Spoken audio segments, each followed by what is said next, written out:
Hey guys, Kiki here. Welcome back to my channel. Today I'm going to be taking you through my 2020 planner lineup, showing you what I chose and explaining how I'm going to be using each of these things. So let's have a look.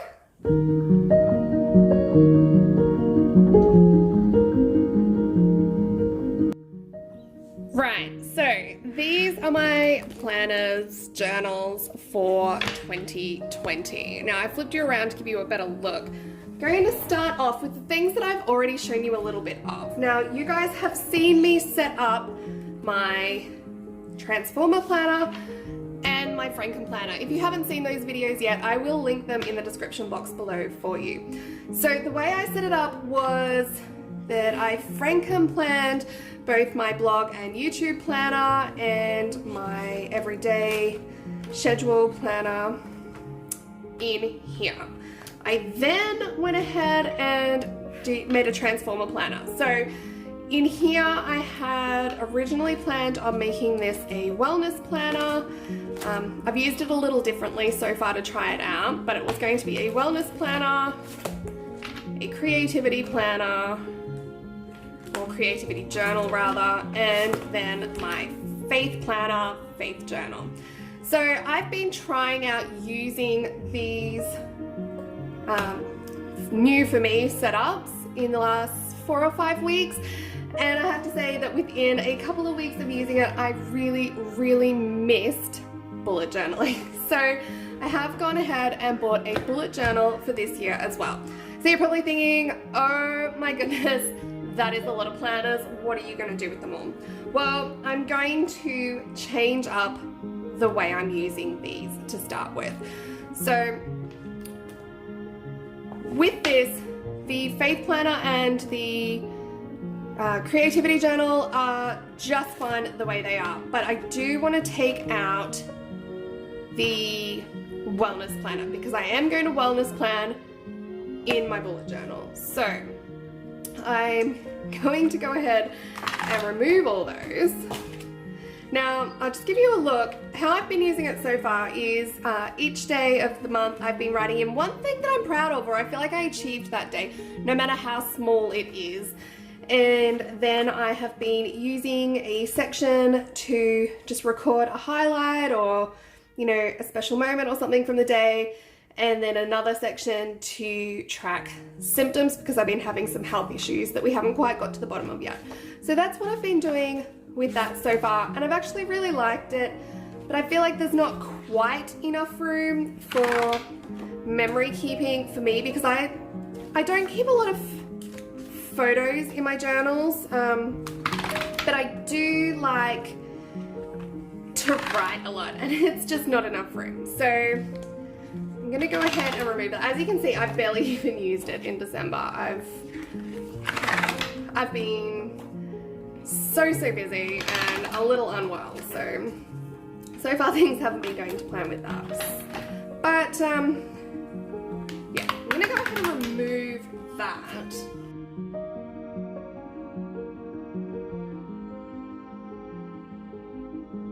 Move my blog and YouTube planner over here. Now, you're probably thinking, blog? What blog? You don't blog anymore. And no, no I don't. I haven't blogged in a little while, not since we stopped homeschooling, but I am planning to start blogging again sometime in the new year. I haven't set a date for that yet, but I am making plans already, so that's that.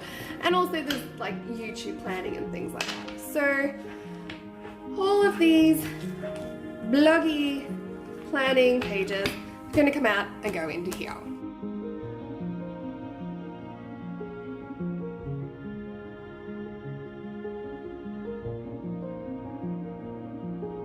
So that now leaves me with this one with my blogging, YouTubing, social media planner, my creativity journal, which I'm going to talk to you more about in an upcoming video, and then my faith planner. So they're the first few things in my planner lineup for 2020. Right, so that now leaves this planner as my home planner. Now, I know not everyone will want or need one of these, but I like to have somewhere where I keep my cleaning schedules, my meal planning, our favorite meals, like recipes for those, recipes for cleaning products that I might make at home, things like that are in here. My kids' permanent schedules with their extracurriculars, that's kept in here. And then my regular scheduling, so scheduling events and appointments and stuff like that. Now, I did say to you that I was gonna let you know how the dashboard style went. So on my monthly, I'm just putting in events and appointments. The first week I used it pretty much as is. I just changed a couple of headings. And then as I went along, I started altering it a little bit more. So I'm habit tracking down the bottom, writing my weekly to-dos, my meal plans, and then my daily to-dos. And I realized it's just not enough room for me. So that is a big reason why I want to pop out of here and into a bullet journal. But I do want to keep this for appointments, events, top priorities of the day, and I want to keep this open on my desk so that my husband and my kids can check it as well and know what's happening on a day-to-day basis. That means my bullet journal is then going to be more of a personal planner for me. So I've gone with the Nuna. These are made with recycled bonded leather covers. They're really, really pretty. I can't remember if the paperweight, I think it's 120 GSM paperweight, and they're white. I like my pages to be white. I don't like them to be creamy at all. The pages are numbered. It has dot grid. And that's it. There's no index page, no key page. I will or will not add those as I need them. I'll be showing you my setup for this coming weekend, probably Saturday or Sunday. I will have it up for you. So what I'm going to be using this for is more personal planning. So this will have all of my goal setting. It will have all of my health tracking, my memory keeping. It will have my daily to-do lists in here. So this is going to be like one that is just for me, and it's got all the things that I need in here on a day-to-day basis to keep me focused, to help with my mental health, to track my physical health, to be working towards my goals. And I'm going to be doing a whole video on how I'm goal setting for the upcoming year, because I'm doing it a little differently than I did last year. I will link last year's goals video in the description box below, but as I said, it's going to be a little different this year, but I think that information will still be useful. So this is the third / fifth, depending on how you want to look at it, planner in my lineup, and it's my bullet journal. Now, the next one in my lineup is just this little notebook. So this is just a grid notebook, craft paper covers. It cost me a couple of dollars from Officeworks, and this is just going to be for tracking uni stuff. So for those of you who don't know, I decided to go back to uni last year. I'm studying an arts degree majoring in history, and this is just going to be a place for me to keep a record of what subjects I have already taken, the grades I got in those, the subjects that I still need to do, what trimester I am planning to complete those in, and then it will also have due dates and marks for whatever I'm studying in the current semester. So this is more like a little bit of a study roadmap. It's not going to be something that I need to pull out on a daily basis. Probably, you know, have a look at it once every week or two during term time, and then not really need to look at it at all other than that. It's more of a record keeping rather than a planning exercise for this one. And my last proper little organizational tool is this little itty bitty notebook. It's a Clairefontaine from the Back to Basics range. So these are made with the same covers that they were first made with in 1951 when Clairefontaine started making these notebooks, and it is just a lined notebook, and it's just bound with staples. It lies open relatively flat. The paper I think is 60 GSM, but it's really good quality paper. It's really nice and smooth. They're designed to be able to write on them with a fountain pen.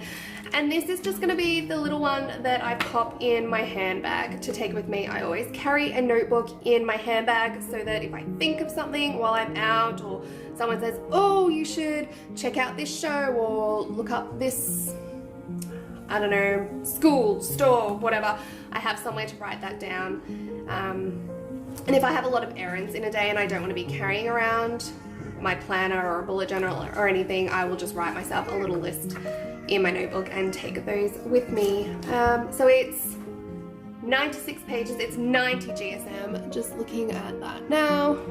And it's super cute, and I got this on sale for a few dollars when I bought my bullet journal, and I really, really like the paper quality in here. So I may get some more of these just for my, everyday scribbles type notebooks. Now, I do have a couple of other things that are not technically on my list of planners, but they are things that I will be using in the stationery type department in 2020. So, this is very, very similar to the one I showed you earlier that I'm going to be using for my uni record keeping. It's just a smaller version. And this is just a place where, if I'm sitting on the couch and I want to write myself a list to stick into my bullet journal later, I can do that. So, it's nice and small and just tucks down the side of the couch, nice and easy. And it's going to be used just for writing lists that I then rip out and put in my bullet journal or pop into that little notebook to take with me. The other thing that is not new, you can see it's old, it's grubby, I've had it for years, is this little notebook. Now this is just a cheapie from Kmart. In the front, I've got some bills sitting in there, things that I need to do. In the front, it started off, I'd originally planned to use this as a commonplace book. And it's just got notes from some reading that I was doing. It's got some, pen testing in it. But in the back, I won't open it up and show you, but I keep all of my budgeting in here. Well, not actually my budget, but I keep a record of all of my bills when they're due, whether or not I've paid them, in the back of this book. So I haven't actually taken any notes in the front for a really long time, but I've gotten so used to using this as my bill tracker that I don't actually want to shift it into my bullet journal or shift it into my home planner. So I'm going to keep using this one probably until it's full, and it's just going to get grubbier and grubbier, and I love it and wouldn't have it any other way. The very last one is this one. Now, I'm showing you this because I just want to let you guys know that, one, the notebooks we choose don't have to be expensive, they don't have to be fancy. This one was literally a couple of dollars from Kmart. The other reason I want to show it to you is because this is actually where I plan out what I'm putting in my planner and how I'm going to set it up. So when you see pictures of pretty planners, please know that there's a whole lot of thought that goes into that first.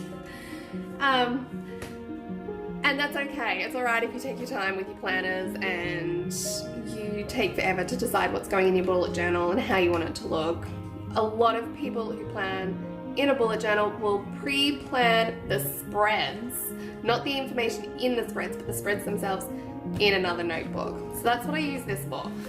Flipping to the other side of this notebook is my German notebook. So I'm currently teaching myself German with the help of some apps and YouTube and things, and I just keep my German notes in the back. So that is my planner, journal, notebook, official lineup for 2020. So rough ideas and German notebook, my commonplace and budgeting notebook, my note paper, my uni tracker, my handbag notebook, my bullet journal, my personal bullet journal, my home planner in a Franken planned happy planner, and my blog, YouTube, social media planner, faith planner, and creativity journal in this lovely transformer planner from Happy Planner. So that's it, guys. I hope you found this helpful. I hope if you're a planner junkie like me, it helped you feel a little less like a crazy notebook hoarder.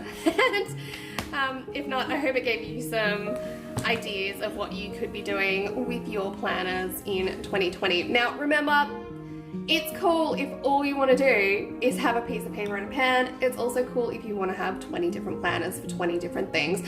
It's whatever works for you, whatever suits your planning style, your personality, fits in your budget, and aligns with the goals and intentions that you have. That's it for me. I'm going to stop waffling now and start setting up my bullet journal. I'll be showing you that on the weekend. In the meantime, I do have a Christmas decoration DIY video coming for you later this week. That'll probably be Thursday. I am going to film that later on today. I'm very excited to be doing it. We're going to be making 3 different decorations using some cheap Christmas cookie cutters. So I can't wait to share that one with you guys. Make sure you hit the subscribe button so you don't miss either of those videos, and plenty more coming your way very soon. Take care, guys. I'll see you next time. Bye.